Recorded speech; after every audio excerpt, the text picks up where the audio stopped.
ഈ കൂടിയിരിക്കുന്ന ഈ കൂട്ടത്തിൽ ഞാൻ ഇങ്ങോട്ട് പോന്നപ്പോഴൊക്കെ എന്നെ വളരെ ചിന്തിപ്പാട് വന്നു. നമ്മൾ എല്ലാ ആഴ്ചയിലൊക്കെ വരുന്നുവെങ്കിലും നമ്മുടെ ജീവിതത്തിൽ ഒരു അനുഭവം ഉണ്ടാകുവാണ്ട് വരണം.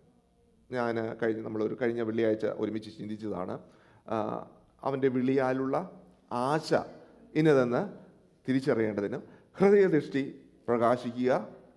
പിന്നെ അതിനകത്ത് വലിയൊരു കാര്യം പറയുന്നത്, വിശ്വസിക്കുന്നവരുടെ മേൽ വ്യാപരിക്കുന്ന ദൈവത്തിൻ്റെ അളവറ്റ വലിപ്പം. ഹല്ലേലൂയ. നമ്മൾ ഇതുവരെ അത് അറിഞ്ഞിട്ടുണ്ട്, എന്നാൽ അത് പിന്നെയും അറിയുവാനുള്ള ഒരു വലിയ ദിവസങ്ങളായി തീരുവാൻ, സമയങ്ങളായി തീരുവാൻ ദൈവം നമുക്ക് കൃപ ചെയ്യട്ടെ. നമ്മുടെ കൂട്ടായ്മകളെല്ലാം അതുപോലെ ആയിത്തീരുവാണ്ട് വരണം. ഹല്ലേലൂയ. ഞാൻ ആദ്യം വായിച്ച ഈ വാക്യത്തിൽ നമ്മുടെ എല്ലാവരുടെയും ചിന്ത എങ്ങനെയുള്ളതായിരിക്കണമെന്നാണ് പറയുന്നത്. ഉയരത്തിലുള്ള ചിന്തയായിരിക്കണമെന്നാണ് പറയുന്നത്. ഹല്ലേലൂയ. അവിടെ പറയുകയാണ്, ഭൂമിയിലുള്ളതല്ല ഉയരത്തിലുള്ളത് തന്നെ ചിന്തിപ്പിൻ. ഹല്ലേലൂയ. ഒന്ന് അങ്ങോട്ടും ഇങ്ങോട്ടൊന്ന് പറയാമോ? ഉയരത്തിലുള്ളതെന്ന് ചിന്തിപ്പിൻ. ഒരാൾക്ക് കൈ കൊടുത്തിട്ടൊന്ന് പറഞ്ഞേ, ഉയരത്തിലുള്ള. ഹല്ലേലൂയ. നിങ്ങളെല്ലാവരും സന്തോഷത്തോടെ അല്ലേ ഇരിക്കുന്നേ? ഹല്ലേലൂയ. എല്ലാവരും ഒന്ന് ചിരിച്ചോ, കുഴപ്പമൊന്നുമില്ല. Rejoice in the Lord always. ദൈവസന്നിധിയിൽ നമ്മൾ സന്തോഷിക്കേണ്ടതും ആനന്ദിക്കേണ്ടതുമായ സമയമാണ്. കാരണം അത്രമാത്രം വലിയ കാര്യങ്ങളാണ് ദൈവം നമ്മോട് ചെയ്തത്. ഹല്ലേലൂയ. ഞാൻ ഇവിടെ സംസാരിക്കുമ്പോൾ ഞാൻ പ്രാർത്ഥിച്ചൊരു കാര്യമാണ്, എൻ്റെ വാക്കുകളേക്കാൾ ഉപരി ദൈവത്തിൻ്റെ ശബ്ദം, ദൈവാത്മാവിൻ്റെ ശബ്ദം നമ്മളിൽ ഓരോരുത്തരിലും ഉണ്ടാകണം. അത് നമ്മുടെ ഹൃദയത്തിലെ ആത്മീയ ബലത്തിന് കാരണമായി തീരുവാണ് വരും. ഹല്ലേലൂയ. ദൈവാത്മാവിൻ്റെ ശക്തി ബലം പ്രാപിപ്പാനിട വരണം. അത് നമ്മുടെ ജീവിതത്തിൽ വലിയൊരു വിടുതലിലേക്ക് കാരണമായി തീരുവാൻ, വലിയൊരു ശക്തിയിലേക്കും വലിയ ദൈവിക ചിന്തയിലേക്കുമായി തീരുവാനിട വരും. ഹല്ലേലൂയ. ദൈവം അതിനുവേണ്ടി നമ്മെ ഓരോരുത്തരെയും സഹായിക്കുമാറാകട്ടെ. ഇവിടെ നാം വായിച്ചത് ഉയരത്തിലുള്ള ചിന്തയുണ്ട്. ഒരു ഉദാഹരണം ഞാൻ പറയാം. ഒരു കഥയാണ്. ഒരു കഴുകൻ കുഞ്ഞ് കോഴിക്കുഞ്ഞുങ്ങളുടെ കൂട്ടത്തിലാകപ്പെട്ടു. അപ്പോൾ കുഞ്ഞുങ്ങളെല്ലാം ഒരുപോലെയാണ്. അവരെല്ലാം പലയിടങ്ങളിൽ പോയി ചിക്കി പറിക്കുന്നു, അത് കഴിക്കുന്നു. കോഴിക്കുഞ്ഞുങ്ങളെ പോലെ തന്നെ കഴുകൻ കുഞ്ഞും ചെയ്യുകയാണ്. പക്ഷേ ഒരു കഴുകൻ വന്ന് ആ കുഞ്ഞിനോട് പറയാണ്, നിന്റെ സ്വഭാവം ഇതല്ല, നീ ഉയരെ പറക്കേണ്ടവനാണ്. അവനത് കേട്ടിട്ടൊന്നും മനസ്സിലാവുന്നില്ല. കാരണം അവൻ്റെ കൂട്ടത്തിലുള്ള ആളുകളെ പോലെ തന്നെ അവൻ ഇടപെടുകയാണ്. ഓരോ ദിവസങ്ങളിങ്ങനെ മാറിപ്പോയി കഴുകൻ കുഞ്ഞിൻ്റെ ശരീരത്തിന്മേൽ വ്യത്യാസങ്ങൾ വരുന്നു, കോഴിക്കുഞ്ഞിൻ്റെ ശരീരത്തിന്മേലും വ്യത്യാസങ്ങൾ വരുന്നു. ഇങ്ങനെ പോകുന്ന സമയത്ത് പെട്ടെന്ന് തന്നെ ഒരു കുറുക്കൻ അവരെ ആക്രമിക്കാനായി കടന്നു വരുമ്പോൾ കോഴിക്കുഞ്ഞുങ്ങൾ പേടിച്ച് ഉള്ളിലേക്ക് ഒളിക്കുവാനിട വന്നു. എന്നാൽ കഴുകൻ കുഞ്ഞ് തന്നിലുള്ള ചിറകിനെ അടിച്ച് ഉയരങ്ങളിലേക്ക് പറക്കുവാനിട വന്നു. ഹല്ലേലൂയ. ഞാൻ പറഞ്ഞതിൻ്റെ സാരം, ഹല്ലേലൂയ, നമ്മുടെ ജീവിതത്തിൽ നമ്മെ മാനുഫാക്ചർ ചെയ്തിരിക്കുന്നത് സ്വർഗീയമായ രീതിയിലാണെങ്കിൽ, ഹല്ലേലൂയ, നമ്മുടെ ചിന്തകളും സ്വർഗീയമായിരിക്കും. ഹല്ലേലൂയ. അതുകൊണ്ടാണ് പൗലോസ് ഇവിടെ ആഴത്തിൽ പറയുന്നത്, നിങ്ങളുടെ ചിന്ത ഭൂമിയിലുള്ളതല്ല ഉയരത്തിലുള്ളത് തന്നെ ആയിരിക്കും. ഹല്ലേലൂയ. അതെന്തുകൊണ്ടെന്നാൽ നിങ്ങൾ മരിച്ച് ജീവൻ ക്രിസ്തുവിനോടുകൂടെ ദൈവത്തിൽ മറഞ്ഞിരിക്കുന്നു. നമ്മുടെ ജീവനായ ക്രിസ്തു വെളിപ്പെടുമ്പോൾ നിങ്ങളും അവനോടുകൂടെ തേജസ്സിൽ വെളിപ്പെടും. ഹല്ലേലൂയ. നമ്മുടെ ജീവിതത്തിൽ ഈ ഭൂമിയിലായിരിക്കുമ്പോൾ നമ്മെ ദൈവത്തിൽ മറഞ്ഞിരിക്കുക, ക്രിസ്തുവിൽ ജീവിക്കുക, അങ്ങനെയുള്ള ഒരു അനുഭവം നമ്മുടെ ജീവിതത്തിൽ ഉണ്ടാകണം. ഹല്ലേലൂയ. ദൈനംദിന ജീവിതത്തിൽ നാം കാണുന്നതും കേൾക്കുമ്പോഴും അറിയുമ്പോഴൊക്കെ അത് നമ്മുടെ ജീവിതത്തിൽ ആ ഉയരത്തിലുള്ള ജ്ഞാനത്താൽ, ഉയരത്തിലുള്ള ചിന്തയാൽ ആയിത്തീരുവാൻ ദൈവം നമുക്ക് കൃപ ചെയ്യുമാറാകട്ടെ. ഹല്ലേലൂയ.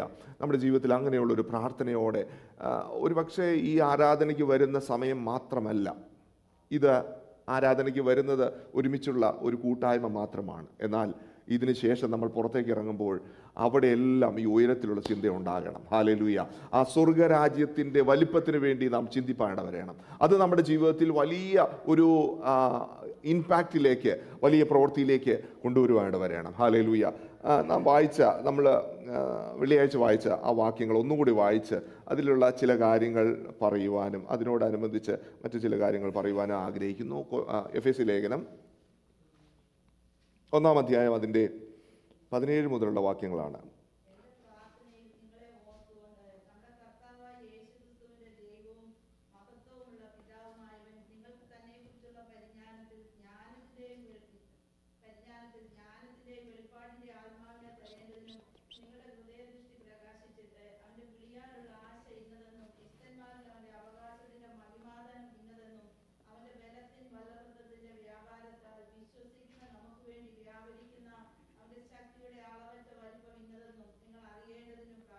ആമേൻ. ഹല്ലേലൂയ. പൗലോസിൻ്റെ ഒരു പ്രാർത്ഥനയാണ്. ഇതിനെക്കുറിച്ച് നമ്മൾ വെള്ളിയാഴ്ച ചിന്തിച്ചതാണ്. നമ്മുടെ പ്രാർത്ഥനകൾ എല്ലാം വ്യത്യസ്തമായൊരു പ്രാർത്ഥനയാണ്. അതിൽ പ്രധാനപ്പെട്ട 3 കാര്യങ്ങൾ നമ്മൾ ചിന്തിപ്പാട് വന്നു. ഒന്നാമത്തെ കാര്യം ഹൃദയദൃഷ്ടി പ്രകാശിക്കുക. എന്താണ് ഒന്നാമത്തെ കാര്യം? ഹൃദയദൃഷ്ടി പ്രകാശിക്കുക. രണ്ടാമത്തെ കാര്യം എന്താണ്? വിളിയാലുള്ള ആശ. യേശു നമ്മളെക്കുറിച്ച് വിളിച്ചിരിക്കുന്നു, തിരഞ്ഞെടുത്തിരിക്കുന്നു. അതിൻ്റെ ഉള്ളിൽ ഒരു ആശയുണ്ട് ദൈവത്തിന് ഓരോരുത്തരെയും കുറിച്ച്, ആ ആശ. മൂന്നാമത് നാം ചിന്തിച്ചത് വിശ്വസിക്കുന്നവരുടെ മേൽ വ്യാപരിക്കുന്ന അവൻ്റെ അളവറ്റ വലിപ്പം, ദൈവാത്മാവിൻ്റെ അളവറ്റ വലിപ്പം. ഹല്ലേലൂയ, സ്തോത്രം. ഞാൻ 3 കാര്യങ്ങൾ ഇങ്ങനെ ചിന്തിപ്പാണ്. ഒന്ന്, വിളിയാലുള്ള ആശ. വിളി എന്ന് പറയുമ്പോൾ വിളി കേൾക്കണം അല്ലേ? വിളി എങ്ങനെയാ? ഒരാൾ വിളിച്ചാൽ നമ്മൾ കേൾക്കുവാനാണ് ഇവിടെ വരുന്നത്. അപ്പം വിളി. രണ്ടാമത് പറയുന്നത് ദൃഷ്ടി. മൂന്നാമത് പറയുന്നത് അനുഭവം. 1 വിളി, 2 ദൃഷ്ടി, 3 അനുഭവം. നമ്മുടെ ജീവിതത്തിൽ അനുഭവത്തിലൂടെ പോകുവാൻ ദൈവം നമുക്ക് കൃപ ചെയ്യട്ടെ. അതായിരിക്കണം നമ്മുടെ ജീവിതത്തിൽ ഏറ്റവും മർമ്മപ്രധാനമായി തീരുമാനം വരുന്നത്. കാരണം ഈ കാഴ്ച എന്ന് പറയുന്നത് ചിലപ്പോഴൊക്കെ നമ്മൾ തെറ്റിദ്ധരിപ്പാൻ വളരെ സാധ്യതകളുണ്ട്. നാം ചില കാര്യങ്ങളെ കാണുന്നത് അത് യഥാർത്ഥമാകണമെന്നില്ല. ഞാൻ ഒരു ഉദാഹരണം ഞാൻ ഈ ഉദാഹരണം പറയുന്നത് നിങ്ങൾക്ക് അത് ഓർത്തിരിക്കാൻ വേണ്ടിയാണ്. ചിലപ്പോൾ അത് ഇച്ചിരി ഒരു നർമ്മം കലർന്നതായിരിക്കാം. ഒരു മനുഷ്യൻ സ്വർഗത്തിലേക്ക് പോവുകയാണ്. അവിടെ ചെന്ന് കഴിഞ്ഞപ്പോൾ അദ്ദേഹത്തോട് ചോദിച്ചു, നിങ്ങൾക്ക് സ്വർഗത്തിലേക്ക് വരണമെങ്കിൽ സ്വർഗത്തിൽ വരാം, നരകത്തിലേക്ക് പോകണമെങ്കിൽ നരകത്തിൽ വരാം, ഇവിടെയാണ് നിങ്ങൾക്ക് തീരുമാനിക്കേണ്ട ഒരു അവസരം. അപ്പോൾ പുള്ളി 2 ഭാഗങ്ങളും നോക്കിക്കഴിഞ്ഞപ്പോൾ സ്വർഗത്തിൽ എപ്പോഴും കഞ്ഞിയും പയറും മാത്രം. അപ്പോൾ അത് കണ്ടപ്പോൾ പുള്ളിക്ക് ആകെ ബോറടിച്ചു. ഭൂമിയിലാണെങ്കിലും കഷ്ടപ്പാടായിരുന്നു, ഇനി സ്വർഗത്തിൽ ചെല്ലുമ്പോഴും കഷ്ടപ്പാട് തന്നെ. നരകത്തിലേക്ക് ഭയങ്കര സദ്യയും അടിപൊളി പരിപാടിയും ബിരിയാണിയും ഡൊമിനോസിൻ്റെ പിസ്സായും ഒക്കെയാണ്. അപ്പോൾ ഇത് കണ്ടപ്പോൾ ഇത് കൊള്ളാമല്ലോ, വളരെ അട്രാക്റ്റഡ് ആണ്. അപ്പോൾ അദ്ദേഹം തീരുമാനിച്ചു, എന്തായാലും ഭൂമിയിൽ ഞാൻ എത്രയും കഷ്ടപ്പെട്ടു, ഇനി അപ്പോൾ അത് തന്നെ സെലക്ട് ചെയ്യുക, അതായിരിക്കും കുറച്ചുകൂടി നല്ലത്. കാരണം അപ്പോൾ സ്വർഗ്ഗദൂതൻ ചോദിച്ചു, നീ വളരെ ആലോചിച്ചിട്ടാണ് തീരുമാനിക്കുന്നത്, ഒരു സ്റ്റെപ്പ് വെച്ചാൽ പിന്നെ തിരിച്ചു വരാൻ പറ്റില്ല. അപ്പോൾ പറഞ്ഞു, അല്ല, ഞാൻ വളരെ സ്ട്രോങ് ആയിട്ട് തീരുമാനിക്കുക. അദ്ദേഹം നരകം തിരഞ്ഞെടുത്തു. നരകം തിരഞ്ഞെടുത്തു. അങ്ങോട്ട് ചെന്ന് വീണപ്പോൾ തന്നെ ആദ്യമേ പിശാച് പിടിച്ചു, അവനെ ഉപദ്രവിച്ചു. പിശാചിനെ ദൂതന്മാർ പിടിച്ചു, അവനെ ഉപദ്രവിച്ചു. അപ്പോൾ അവൻ ചോദിച്ചു, എന്ത് പറ്റി, ഞാൻ കണ്ടതുപോലെ അല്ലല്ലോ. അപ്പോൾ പിശാച് ഇങ്ങനെയാണ് പറഞ്ഞത്, അത് ഞങ്ങളുടെ അഡ്വർടൈസ്മെൻ്റാണ്, അതിനകത്തൊരു വലിയ കാര്യമില്ല, അതിനകത്ത് കണ്ടുവരുന്നവരാണ് ഇവിടെ ഉള്ളത്. ഞാൻ പറഞ്ഞതിൻ്റെ സാരം, ചിലതെല്ലാം നമ്മൾ കാണുന്നത് അത് യാഥാർത്ഥ്യമല്ല, ചതിക്കപ്പെടുവാൻ വളരെ സാധ്യതകളുണ്ട്. ഹല്ലേലൂയ. അതുകൊണ്ട് ഹൃദയദൃഷ്ടി പ്രകാശിക്കേണ്ടത് വളരെ ആവശ്യമാണ്. എന്നെങ്കിൽ മാത്രമേ കാണേണ്ടതിനെ വ്യക്തമായി നമ്മുടെ ജീവിതത്തിൽ കാണുവാൻ സാധിക്കുകയുള്ളൂ. ഹല്ലേലൂയ. അനേക ഉദാഹരണങ്ങൾ ഇതിനോട് ഉപോത്ബലകമായിട്ട് നമുക്ക് ചിന്തിക്കാം. കാഴ്ചകൾ തുറന്ന കുരുടനായ വ്യക്തി, അദ്ദേഹത്തിൻ്റെ ജീവിതത്തിൽ കാണേണ്ടതുപോലെ കണ്ടപ്പോൾ യേശു അവനെ സൗഖ്യമാക്കിയെന്ന് അവൻ തിരിച്ചറിഞ്ഞു. ഹല്ലേലൂയ. നമ്മുടെ ആത്മീയ ജീവിതത്തിലെ കണ്ണുകൾ തുറക്കപ്പെടുവാണ് വരണം. ഹല്ലേലൂയ. ഇല്ല എങ്കിൽ നമ്മുടെ കണ്ണുകൾ അടഞ്ഞിരുന്നാൽ നമുക്ക് ദീർഘദൂര യാത്രയിൽ അപകടങ്ങൾ സംഭവിപ്പാണ്ട് വരും. കാരണം ഇതൊരു വലിയ സ്പീഡിലുള്ള യാത്രയാണ്. ഹല്ലേലൂയ. യാത്രയിൽ കണ്ണുകൾ തുറന്നില്ല എങ്കിൽ അപകടത്തിലേക്ക് വരുവാണ്ട് വരും. നമ്മൾ വാഹനം ഓടിക്കുന്നവരാണ്. രാത്രിയിൽ വാഹനം ഓടിക്കുമ്പോൾ ഹെഡ്ലൈറ്റ് ഒരു 5 മിനിറ്റ് ഇല്ലാതായാൽ എന്തായിരിക്കും സംഭവിക്കുക? വലിയ അപകടങ്ങളുണ്ടാവും. അതുകൊണ്ട് ദൃഷ്ടി എന്ന് പറയുന്നത് വളരെ പ്രധാനപ്പെട്ടതാണ്. ആ ദൃഷ്ടി എപ്പോഴും വളരെ സൂക്ഷിച്ചും വളരെ ശ്രദ്ധയോടും കൂടി ദൈവത്തോട് അടുക്കൽ ആയിരിക്കാനിട വരണം. എന്നെങ്കിൽ മാത്രമേ ലക്ഷ്യസ്ഥാനത്തെത്തുവാൻ സാധ്യമാകുകയുള്ളൂ. അതുകൊണ്ട് നമ്മൾ വായിച്ചതുപോലെ ഹൃദയദൃഷ്ടി പ്രകാശിക്കപ്പെടേണ്ടത് വളരെ ആവശ്യമാണ്. ഹല്ലേലൂയ. കൊലോസ്യ ലേഖനത്തിൽ പറയുകയാണ്, ഭൂമിയിലുള്ളതല്ല സ്വർഗത്തിലെ തന്നെ ചിന്ത നമ്മുടെ ജീവിതത്തിൽ ഉണ്ടാകണം. ഹല്ലേലൂയ. ഭൂമിയിലായിരിക്കുമ്പോൾ ചിലതെല്ലാം കാണുമ്പോൾ നമുക്ക് ചിലതിനെയൊക്കെ ആഗ്രഹിക്കാനുള്ള അവസരം ഉണ്ടായേക്കാം. പക്ഷേ കണ്ണുകൾ തുറക്കപ്പെട്ടാൽ തീർച്ചയായും നമ്മുടെ ജീവിതത്തിൽ ആ ലക്ഷ്യസ്ഥാനത്ത് എത്തുവാണ്ട് വരും. കഴിഞ്ഞ ദിവസങ്ങളിൽ നാം ചിന്തിച്ചതാണ്, കണ്ണുകൾ തുറക്കപ്പെട്ട 3 കാര്യങ്ങളെക്കുറിച്ച് ചിന്തിച്ചു. 1 ഗേഹസിയുടെ ജീവിതം, 2 ഹാഗാറിൻ്റെ ജീവിതം, 3 എമ്മോസിലേക്ക് പോയ ശിഷ്യന്മാരുടെ ജീവിതം. അവരുടെ എല്ലാം ജീവിതത്തിൽ കണ്ണുകൾ തുറക്കപ്പെടുവാണ്ട് വന്നു. നമ്മുടെ ജീവിതത്തിലും കണ്ണുകൾ തുറക്കപ്പെടുവാണ്ട് വരണം. ഹല്ലേലൂയ.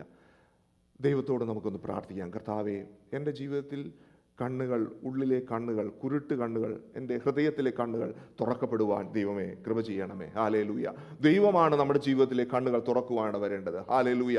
അന്ധന്മാരായി വഴികാട്ടികളായി തീരുവാനല്ല.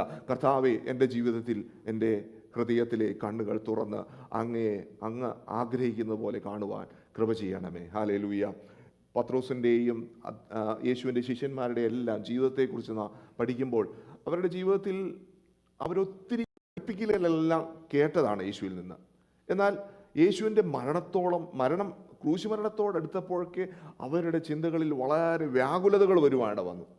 എന്നാൽ അതിൽ നിന്നൊരു തിരിച്ചുവരവുണ്ടായത് പത്രോസ് കല്ലറയ്ക്കൽ പോയി ആ യേശുവിൻ്റെ ശരീരത്തെ അന്വേഷിച്ചപ്പോൾ പത്രോസ് പറയുകയാണ്, പത്രോസിൻ്റെ ലൂക്കോസിൻ്റെ സുവിശേഷത്തിൽ ലാസ്റ്റ് പറയാണ്, എനിക്കും ആ പ്രത്യക്ഷത ഉണ്ടായി എന്നാണ് പറയുന്നത്. അദ്ദേഹത്തിൻ്റെ ജീവിതത്തിലും യേശുവിനെ കാണുവാനിട വന്നു. ഹല്ലേലൂയ.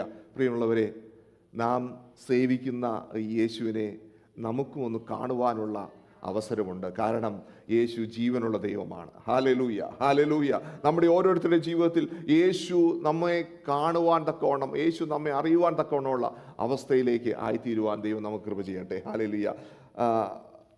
മറ്റൊരു വാക്യം നമുക്ക് വായിക്കാം. ലൂക്കോസിൻ്റെ മത്തായി സുവിശേഷം 25-ാം അധ്യായം അതിൻ്റെ 12-ാമത്തെ വാക്യം. മത്തായി സുവിശേഷം 25-ാം അധ്യായം അതിൻ്റെ 12-ാമത്തെ വാക്യം.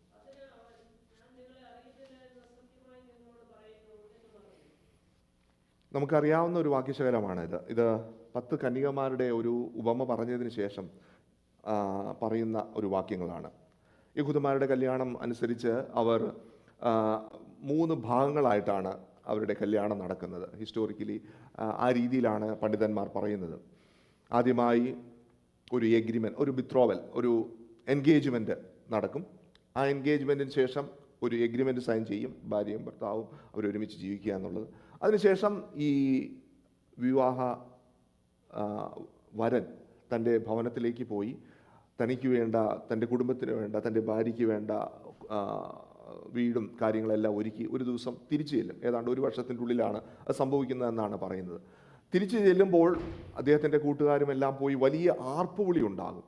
ആ രാത്രിയിൽ ആർപ്പുവിളിയിലാണ് ആ കന്യക വീട്ടുകാരെല്ലാം ഉണർന്ന് അവിടെ ഒരു കല്യാണ സദ്യയും കാര്യങ്ങളെല്ലാം നടന്ന് ആ വിവാഹം നടത്തി തിരിച്ചു വരുവാനാണ് വരുന്നത്.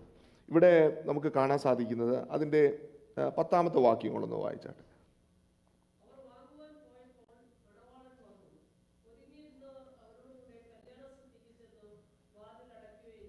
ഞാനിത് പറയുവാനുള്ള കാര്യം, ഇത് നമുക്ക് വളരെ റെലവൻ്റ് ആയിട്ടുള്ളൊരു വേദവാക്യമാണ്. യേശുവിൻ്റെ വരവിന് വേണ്ടി കാത്തിരിക്കുന്നവരെ കുറിച്ചുള്ള ഒരു കാര്യം പറഞ്ഞപ്പോഴാണ് യേശു ഇത് പറയുവാനിട വന്നത്. ലൂക്കോസിൻ്റെ സുവിശേഷത്തിൽ 24-ാം അധ്യായം എന്ന് പറയുന്നത് കർത്താവിൻ്റെ വരവിനെക്കുറിച്ചും ലോകലക്ഷണങ്ങളെക്കുറിച്ചും ഒക്കെ പറയുന്ന ഒരു വാക്യമാണ്. 5 പേര് അവരുടെ കാത്തിരിപ്പിൽ അവർ എണ്ണ കരുതിയിരുന്നു. 5 പേര് കരുതിയില്ല. ഞാനിതൊക്കെ പറയുമ്പോൾ നിങ്ങൾക്ക് കഥകളെല്ലാം നന്നായി അറിയാം. എന്നെ ചിന്തിപ്പിച്ച കാര്യം, പല റീസണാണ് അവരുടെ ജീവിതത്തിൽ ഈ എണ്ണ കരുതാതെ പോയതിൻ്റെ കാര്യങ്ങൾ. എണ്ണ കരുതാതെ പോയതിൻ്റെ ഒരു കാര്യം ഞാൻ മനസ്സിലാക്കിയത്, അവരൊട്ടും പ്രതീക്ഷിച്ചില്ല ഇത്രയും ലേറ്റ് ആവുമെന്ന്, അല്ലേ? പലതും നാം പ്രതീക്ഷിക്കാത്ത രീതിയിൽ സംഭവിക്കുമ്പോഴാണ് നമുക്ക് അനർത്ഥമായി തീരുമാനം വരുന്നത്. ഇവിടെ രാത്രിയിൽ അവർ ഇത്രയും ലേറ്റ് ആവുമെന്ന് ചിന്തിച്ചിരുന്നെങ്കിൽ അവർ എണ്ണ കരുതിയേനെ.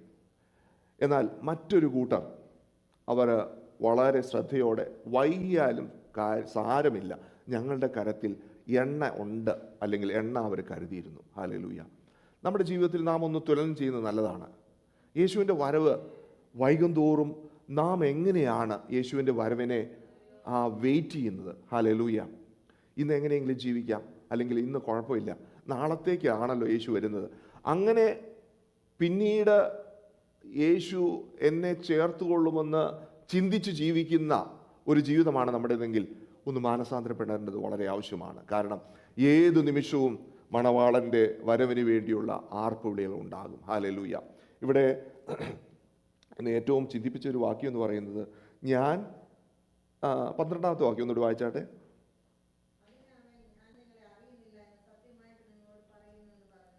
അതിനവൻ ഞാൻ നിങ്ങളെ അറിയുന്നില്ല. ഈ അറിവെന്ന വാക്കിനെക്കുറിച്ച് പല കാര്യങ്ങൾ പൗലോസും ഒക്കെ പറയുന്നുണ്ട്. ഈ അറിവിനെക്കുറിച്ച് പറയുമ്പോൾ അത് അങ്ങനെ ഒരു ഫിലോസഫി തന്നെയുണ്ട്, നോസ്റ്റിക് ഫിലോസഫി എന്നാണ് പറയുന്നത്. ഗ്രീക്കുകാർ എന്ത് നേടുന്നു? ജ്ഞാനം നേടുന്നു, അറിവാണ് അവർ നേടുന്നത്. അപ്പോൾ ചിലർ അറിവ് നേടുന്നവരുണ്ട്, ചിലർ അത്ഭുതങ്ങൾ നോക്കുന്നവരുണ്ട് എന്നൊക്കെ യേശു പറയുന്നുണ്ടല്ലോ. അപ്പോൾ ഈ അറിവിനെക്കുറിച്ച് പറയുമ്പോൾ അറിവ് ഏത് രീതിയിലാണ് നമ്മുടെ ജീവിതത്തിൽ പ്രവർത്തിക്കുന്നതെന്ന് നാം ചിന്തിക്കേണ്ടത് വളരെ ആവശ്യമാണ്. ഹല്ലേലൂയ. യെശയ്യാ പ്രവചനത്തിൽ പറയുന്നുണ്ട്, കാള തൻ്റെ ഉടയവനെയും കഴുത തൻ്റെ യജമാനനെയും അറിയുന്നു, എന്നാൽ അറിയുന്നില്ല. ആ അറിവെന്ന് പറയുന്നത് ഒരു എക്സ്പീരിയൻഷ്യൽ നോളജാണ്. ഹല്ലേലൂയ. നമ്മുടെ ജീവിതത്തിൽ അവിടെ ആ പുസ്തകത്തിൽ പറയുന്നത് കാള എങ്ങനെയാണ് യജമാനെ അറിയുന്നത്? കഴിഞ്ഞ ദിവസം ഞങ്ങൾക്കൊരു തത്തേനെ കിട്ടി. ഞാൻ പ്രാക്ടിക്കലായിട്ട് കാര്യം പറഞ്ഞാൽ പെട്ടെന്ന് നിങ്ങൾക്ക് മനസ്സിലാവും. ഈ തത്ത ഞങ്ങൾ അങ്ങ് അടുത്ത് ചെല്ലുമ്പോൾ ഓടിപ്പോവുക. കാരണം എന്താ? ഞങ്ങളുമായിട്ടുള്ള പരിചയമില്ല, അറിവില്ല. എന്നാൽ കുറച്ച് ദിവസം കഴിഞ്ഞപ്പോൾ തത്തയ്ക്ക് മനസ്സിലായി സാഹചര്യങ്ങൾ ഇങ്ങനെയാണ്. തത്ത ഞങ്ങളിൽ നിന്നും ഭക്ഷണം മേടിക്കാൻ തുടങ്ങി. ജോഹാനൊക്കെ വളരെ ശ്രദ്ധയോടെ തത്തയെ നോക്കാൻ തുടങ്ങി. ആദ്യമേ ഭക്ഷണം കഴിക്കില്ല, വെള്ളം കുടിക്കില്ലായിരുന്നു. എന്താ സംഭവിച്ചേ? ഒരു അറിവ് വന്നു. തത്തയ്ക്ക് മനസ്സിലായി, ഇത് എൻ്റെ എന്തോ ഒരു ബന്ധമുള്ള ഒരാളാണ്, എൻ്റെ യജമാനാണ്. ക്രിസ്തീയ ജീവിതത്തിൽ നാം അവിടെ ദൈവം പറയുന്നത് എന്താണ്? എൻ്റെ ജനമോ എന്നെ അറിയുന്നില്ല. കാരണം എന്തെന്ന് ചോദിച്ചാൽ, ഞാൻ നന്മകൾ നൽകുന്നു, ഭക്ഷണം നൽകുന്നു, പ്രൊട്ടക്ഷൻ നൽകുന്നു, പക്ഷേ അവരെന്നെ തിരിച്ചറിയുന്നില്ല. ഹല്ലേലൂയ. പ്രിയമുള്ളവരെ, നമ്മുടെ ജീവിതത്തിൽ നാം ഒരു തിരിച്ചറിവിലേക്ക് വരേണ്ടത് ആവശ്യമാണ്. ഹല്ലേലൂയ. യജമാനനെ തിരിച്ചറിയേണ്ടത് വളരെ ആവശ്യമാണ്. ആ അറിവിലേക്ക് കടന്നു വരുമ്പോഴാണ് നമ്മുടെ ക്രിസ്തീയ ജീവിതത്തിൽ വിജയിക്കുവാനിട വരുന്നത്. ഹല്ലേലൂയ. കന്യകമാരുടെ ജീവിതത്തിൽ ഇല്ലാതെ പോയത് അത് തന്നെയാണ്, ഒരു അറിവ്, ബന്ധം. അല്ലെങ്കിൽ യേശു പറയുകയാണ്, ഞാൻ നിന്നെ അറിയുന്നില്ല. പ്രിയമുള്ളവരെ, എത്രയോ അപകടം പിടിച്ചൊരു വാക്കാണ്. നാം കൂടി വരുന്നു, എല്ലാം ചെയ്യുന്നു, അവസാന നിമിഷത്തിൽ ദൈവം നമ്മെ അറിയുന്നില്ല എന്ന് പറയുമ്പോഴുണ്ടാകുന്ന ആ ഒരു ഹൃദയ വിഷമം എത്ര വലുതാണ്. ഹല്ലേലൂയ. ആ അറിവ് നമ്മൾ എങ്ങനെ ഓരോ ദിവസവും ഹല്ലേലൂയ ആ യജമാനൻ്റെ ജീവിതത്തിൽ നിന്ന് പകർന്നെടുക്കാമെന്നുള്ളതിനെക്കുറിച്ച് നാം നോക്കേണ്ടത് വളരെ ആവശ്യമാണ്. ഹല്ലേലൂയ. ലൂക്കോസിന്റെ സുവിശേഷം 10-ാം അധ്യായം അതിൻ്റെ 20-ാമത്തെ വാക്യം കൂടി നമുക്കൊന്ന് വായിക്കാം. ലൂക്കോസിന്റെ സുവിശേഷം 10-ാം അധ്യായം അതിൻ്റെ 20. ആമേൻ. ഹല്ലേലൂയ. ഒരു വലിയ മിനിസ്ട്രി കഴിഞ്ഞ് വരിക. അതിൻ്റെ തുടക്ക വാക്യത്തിൽ ഒന്ന് വായിച്ചാട്ടെ. 10:1 എന്താണ് പറയുന്നത്?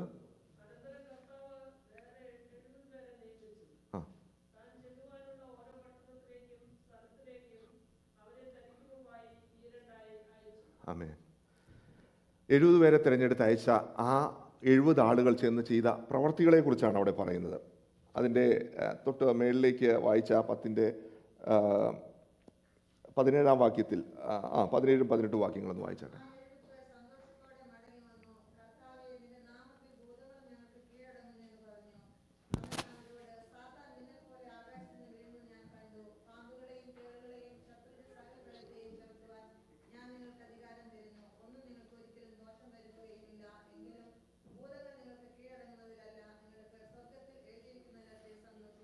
ആമേൻ. ഹല്ലേലൂയ. നമ്മുടെ സന്തോഷം എങ്ങനെയുള്ളതാണ്? ഹല്ലേലൂയ. ഇവിടെ 2 രീതിയിലുള്ള സന്തോഷമാണ്. ഒരു രീതിയിലുള്ള സന്തോഷം എന്താണ്? ഭൂതങ്ങൾ കീഴടങ്ങുന്നു, പാമ്പുകളും തേളുകളെയും സകല ബലത്തെയും ചവിട്ടി കളയുന്നു, എല്ലാ അധികാരവും ശക്തിയൊക്കെ ഉണ്ട്. അപ്പോൾ അതിനകത്ത് സന്തോഷിച്ച ശിഷ്യന്മാർ യേശുവിൻ്റെ അടുക്ക് വന്നിട്ട് പറയുക, ഞങ്ങൾ വലിയ മിനിസ്ട്രി ചെയ്തു. യേശു പറയുക, ഓക്കെ, നിങ്ങളുടെ മിനിസ്ട്രി എല്ലാം നല്ലതാണ്, പക്ഷേ അതിനകത്തൊന്നുമല്ല സന്തോഷം. എന്താണ്? നിങ്ങളുടെ പേര് സ്വർഗത്തിൽ എഴുതി. ഹല്ലേലൂയ. ഹല്ലേലൂയ. പ്രിയമുള്ളവരെ, നമ്മുടെ ജീവിതത്തിൽ നാം ഹൃദയംഗമായി ഒന്ന് ചിന്തിക്കേണ്ടത് വളരെ ആവശ്യമാണ്. ഹല്ലേലൂയ.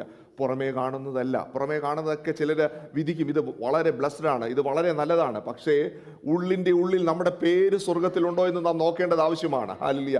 പേര് സ്വർഗത്തിലാകുക എന്ന് പറഞ്ഞാൽ ഒരു അഭേദ്യമായ ഒരു ബന്ധം. ഹല്ലേലൂയ. ദൈവവും നമ്മുടെ മേലുണ്ടോ എന്ന് നാം ശ്രദ്ധിക്കേണ്ടത് വളരെ ആവശ്യമാണ്. ഹല്ലേലൂയ. നമ്മളെ യേശു അറിയുന്നില്ല എന്ന് പറയുന്ന ഒരു അവസരം ഉണ്ടാകാനിട വരാതെ വണ്ണം നമ്മുടെ ജീവിതത്തെ എപ്പോഴും ഒന്ന് തിരുത്തേണ്ടത് വളരെ ആവശ്യമാണ്. ഹല്ലേലൂയ. ഇവിടെ പറയുകയാണ്, പേര് സ്വർഗത്തിൽ എഴുതിയിരിക്കുന്നു. പേര് സ്വർഗത്തിൽ എഴുതുക എന്ന് പറഞ്ഞാൽ എന്താണ് അർത്ഥം? വളരെ വളരെ ക്ലോസ് റിലേഷൻഷിപ്പാണ്. ഹല്ലേലൂയ. ഒരു ഭാര്യ ഭർത്താവിനെ പോലെ, ഒരു കന്യ, ഒരു ദുൽഹൻ കന്യയെ പോലെ, അല്ലെങ്കിൽ ഒരു ഫാമിലി ബോണ്ട് പോലെ യേശുവും സഭയും തമ്മിൽ ബന്ധിക്കപ്പെട്ടിരിക്കുകയാണ്. ഹല്ലേലൂയ. അതുകൊണ്ട് നമ്മുടെ ജീവിതത്തിൽ ചിലതെല്ലാം തിരിച്ചറിയേണ്ടത് വളരെ ആവശ്യമാണ്. ഹല്ലേലൂയ. ഞാൻ എൻ്റെ വചനത്തെ ഇവിടെ ചുരുക്കുവാൻ ആഗ്രഹിക്കുന്നു. ഹല്ലേലൂയ. നമ്മുടെ ജീവിതത്തിൽ ആ വലിയ ദൈവിക അറിവിലേക്ക്, ഹല്ലേലൂയ, എന്നെ യേശു അറിയുന്നു എന്നുള്ള വലിയ കോൺഫിഡൻസിലേക്ക് വരണമെങ്കിൽ പരിശുദ്ധാത്മാവിൻ്റെ ഒരു സീൽ, ഒരു അച്ചാരം നമ്മുടെ ജീവിതത്തിൽ ഉണ്ടാകണം. അങ്ങനെയുള്ളവർ ഇങ്ങനെ പറയും: മരണമേ നിന്റെ ജയം എവിടെ? പാതാളമേ നിന്റെ ജയം എവിടെ? ഹല്ലേലൂയ. മരണം വന്നാലും ഈ മരണത്തെ ജയിച്ചുയർത്തെഴുന്നേൽക്കുന്ന ഒരു ശക്തി എന്നിൽ വ്യാപരിക്കുന്നു. ഹല്ലേലൂയ. അതുകൊണ്ട് പൗലോസ് എന്താണ് പറയുന്നത്? ഹല്ലേലൂയ. പൗലോസ് എഫെസ്യ ലേഖനത്തിൽ പറയുകയാണ്, അവൻ്റെ വല്ലഭത്വത്തിൻ്റെ വ്യാപാരത്തിൽ വിശ്വസിക്കുന്ന നമുക്ക് വേണ്ടി വ്യാപരിക്കുന്ന അവൻ്റെ ശക്തിയുള്ള അളവറ്റ വലിപ്പം. ഹല്ലേലൂയ. ഇത് ഓരോ ദിവസവും നമ്മുടെ ശരീരത്തിന്മേൽ വളർന്നു വരുവാട് വരണം. ഹല്ലേലൂയ. നമ്മുടെ ദൈവം നമ്മെക്കുറിച്ചുള്ള വിളിയാലുള്ള ആശ ഒന്ന് അറിയുവാട് വരണം. നമ്മുടെ ഹൃദയദൃഷ്ടി ഒന്ന് പ്രകാശിക്കപ്പെടുവാട് വരണം. ഹല്ലേലൂയ. നമ്മുടെ ജീവിതത്തിലെ അനുഭവം, ഹല്ലേലൂയ, ഈ പരിശുദ്ധാത്മാവിനാൽ ഒന്ന് വളർന്നു വരുവാട് വരണം. ഹല്ലേലൂയ. ഇന്ന് എന്ന സമയത്ത് ഈ അനുഭവം നമ്മുടെ ജീവിതത്തിൽ ഉണ്ടാകണം. നാം ഇങ്ങനെ കൂടി വരുമ്പോൾ ഈ യേശുവിനുള്ള, ഈ ആത്മാവിലുള്ള പരിശുദ്ധാത്മാവിൻ്റെ അനുഭവം നമ്മുടെ ശരീരങ്ങളിൽ വാഴുവാനിട വരണം. ഹല്ലേലൂയ. ഹല്ലേലൂയ. നമ്മുടെ യേശുവിൻ്റെ ശക്തി നമ്മുടെ ജീവിതത്തിൽ ഉണ്ടാകുവാനിട വരണം. ഇത് കഴിഞ്ഞ് നാം പുറത്തേക്ക് നോക്കുമ്പോൾ പലതും കാണുന്നത് ഈ ലോകത്തുള്ള കാര്യങ്ങളാണ്. അപ്പോൾ അത് കാണുമ്പോൾ നമ്മൾ ചിലപ്പോൾ വിഷമിച്ചെന്നിരിക്കാം. പക്ഷേ നമ്മെക്കുറിച്ച് ദൈവം ആഗ്രഹിക്കുന്നത് നമ്മൾ സ്വർഗത്തിന് വേണ്ടിയുള്ളവരാണ്. ഹല്ലേലൂയ. അതുകൊണ്ടാണ് നമ്മൾ ആദ്യം ഒരു വാക്യം വായിച്ചല്ലോ. ഏത് വാക്യം എന്നറിയാമോ? കൊലോസ്യ ലേഖനം 3-ാം അധ്യായം അതിൻ്റെ 1-ാമത്തെ വാക്യം.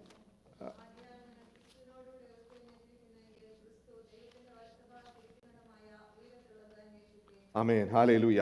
എന്തുകൊണ്ടാണ് നമ്മൾ ഈ ഉയരത്തിലുള്ളത് അന്വേഷിക്കുവാനും ഈ സ്വർഗത്തിലുള്ളത് ചിന്തിപ്പാനിട വരുന്നത്?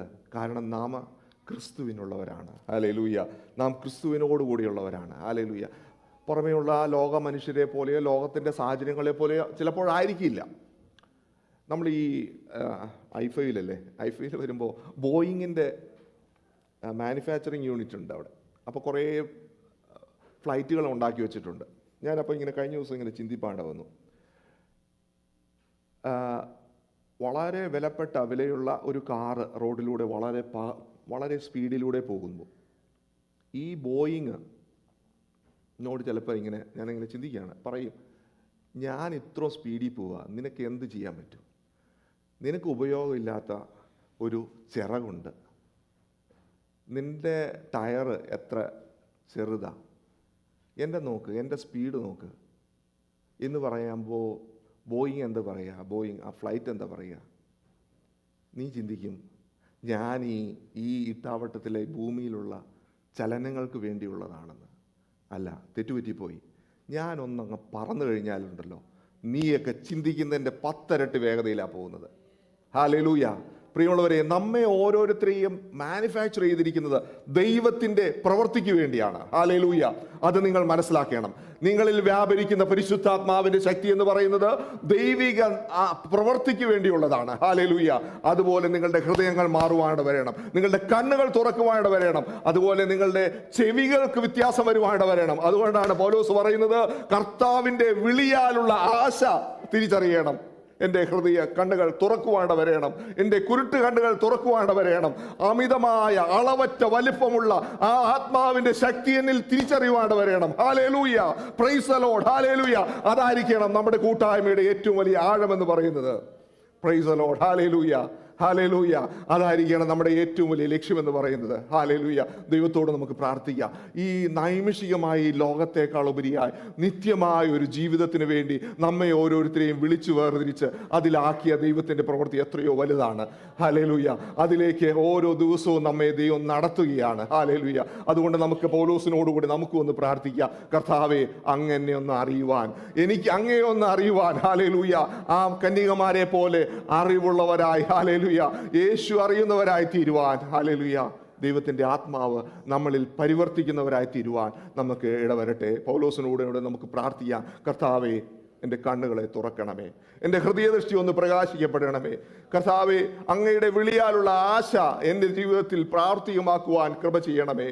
എന്നിൽ വ്യാപരിക്കുന്ന ആ പരിശുദ്ധാത്മാവിൻ്റെ ശക്തി ഒന്ന് അനുഭവിച്ചറിയുവാൻ ദൈവമേ കൃപ ചെയ്യണമേ. ഹല്ലേലൂയ. നമ്മുടെ കണ്ണുകളെ അടച്ച് ദൈവത്തോട് നമുക്കൊന്ന് പ്രാർത്ഥിക്കാം. ഹല്ലേലൂയ. ആ അളവറ്റ വലിപ്പം നമ്മുടെ ജീവിതത്തിൽ പകരപ്പെടുവാൻ. ഹല്ലേലൂയ. പ്രിയമുള്ളവരെ, ഹല്ലേലൂയ. നാം ചിന്തിക്കുന്നതിലും വിചാരിക്കുന്നതിലും അത്യന്തപരമായി പ്രവർത്തിക്കുന്ന ഒരു പരിശുദ്ധാത്മാവിന്റെ ശക്തി നമ്മളിൽ ഓരോരുത്തരിലും ദൈവം പകർത്തിട്ടുണ്ട്. ഹല്ലേലൂയ. ആ ശക്തി നമ്മുടെ എല്ലാവിധമായ പ്രശ്നങ്ങളെയും തരണം ചെയ്ത് മുന്നോട്ട് പോകാൻ ശക്തനാണ്. ഹല്ലേലൂയ. ജീവിതത്തിന്റെ പല പ്രശ്നങ്ങളായേക്കാം, രോഗത്തിന്റെ പ്രശ്നങ്ങളായേക്കാം, ജോലിയുടെ പ്രശ്നങ്ങളായേക്കാം. പ്രിയമുള്ളവരെ, ഒന്നുമല്ല, അതിനെല്ലാം തകർക്കുവാൻ കഴിവുള്ള ഒരു ദൈവത്തിന്റെ പരിശുദ്ധാത്മാവിന്റെ ശക്തി നമ്മളിലുണ്ട്. നമ്മെ ആക്കി വെച്ചിരിക്കുന്നത് ഒരു നിത്യതയ്ക്ക് വേണ്ടിയുള്ളതാണ്. ഹല്ലേലൂയ. ആ നിത്യമായ ജീവിതത്തിന് വേണ്ടിയാണ് നമ്മെ ദൈവം മെനഞ്ഞിരിക്കുന്നത്. അതുകൊണ്ട് മനുഷ്യരുടേതല്ല, ഉയരത്തിലുള്ളതിനെ നമുക്ക് ചിന്തിക്കാം. ഹല്ലേലൂയ. അതിനുവേണ്ടി നമുക്കൊന്ന് ബന്ധപ്പെടാം, അതിനുവേണ്ടി നമുക്കൊന്ന് ഉത്സാഹിക്കാം. Hallelujah. Praise the Lord. Hallelujah. നമ്മുടെ കണ്ണുകളെ അടച്ച് നമുക്കൊന്ന് പ്രാർത്ഥിക്കാം. സ്വർഗ്ഗസ്ഥനായ ഞങ്ങളുടെ പിതാവേ, ഹല്ലേലൂയ. കർത്താവേ, അങ്ങയുടെ പ്രവൃത്തി ഞങ്ങളുടെ ജീവിതത്തിൽ രൂപാന്തരത്തിലേക്ക് നയിക്കപ്പെടുവാൻ, ഞങ്ങളുടെ കേട്ടറിവുകൾ ഞങ്ങളുടെ ജീവിതത്തിൽ പരിശുദ്ധാത്മാവിന്റെ പ്രവൃത്തിയായി മാറുവാൻ കർത്താവേ ഞങ്ങളുടെ ജീവിതത്തിൽ പ്രവർത്തിക്കണമേ. ഹല്ലേലൂയ. ഞങ്ങൾ ഹല്ലേലൂയ ഒരു പ്രാവശ്യം കൂടി തിരിച്ചറിയുന്നു കർത്താവേ, പെന്തക്കോസ്ത് നാളിൽ ഹല്ലേലൂയ തന്റെ ശിഷ്യന്മാരിൽ അനുഭവിച്ച ആ വലിയ ദൈവികാത്മാവിന്റെ ശക്തി ഞങ്ങളുടെ ജീവിതത്തിലും ദൈവമേ ഈ ദിവസങ്ങളിലെല്ലാം തിരിച്ചറിയുവാൻ, അതിലേക്ക് ഞങ്ങളുടെ ആത്മാവിനെ ഹല്ലേലൂയ അറിയുവാൻ തക്കവണ്ണം ഞങ്ങൾക്ക് ഒരു അറിവിൻ്റെ ആ ശക്തിയെ നൽകണമെന്നാണ് ഞങ്ങൾ ഒരുമിച്ച് പ്രാർത്ഥിക്കുന്നത്. കർത്താവേ, ഞങ്ങൾ ഈ ലോകത്തിന് വേണ്ടിയുള്ളവരല്ല. ഇപ്പോൾ ലോകക്കാർ പലതും പറയുമെങ്കിലും ഞങ്ങൾ ആ സ്വർഗത്തിന് വേണ്ടിയുള്ളതാണ്. അതിനുവേണ്ടി ഞങ്ങളെ അങ്ങ് ഹല്ലേലൂയ സൃഷ്ടിച്ചിരിക്കുക. ഞങ്ങൾ നന്ദിയോടെ സ്തുതിക്കുന്നു കർത്താവേ. ഞങ്ങളിലുള്ളവരാരും കൈവിട്ടു പോകാതെ ഹല്ലേലൂയ വളരെ ശ്രദ്ധയുള്ളവരായി ഞങ്ങളുടെ ലക്ഷ്യസ്ഥാനത്തേക്ക് എത്തുവാൻ അങ്ങയുടെ ആശയുടെ ഹല്ലേലൂയ വിളി ഞങ്ങളുടെ ജീവിതത്തിൽ പ്രാവർത്തികമാക്കുവാൻ ദൈവമേ കൃപ ചെയ്യണമേ എന്ന് പ്രാർത്ഥിക്കുന്നു. ദൈവം ഞങ്ങളെ സമർപ്പിക്കുന്നു യേശുവിന്റെ നാമത്തിൽ തന്നെ. ആമേൻ. Praise God. Greetings to everyone in the precious name of our Lord and Savior Jesus Christ.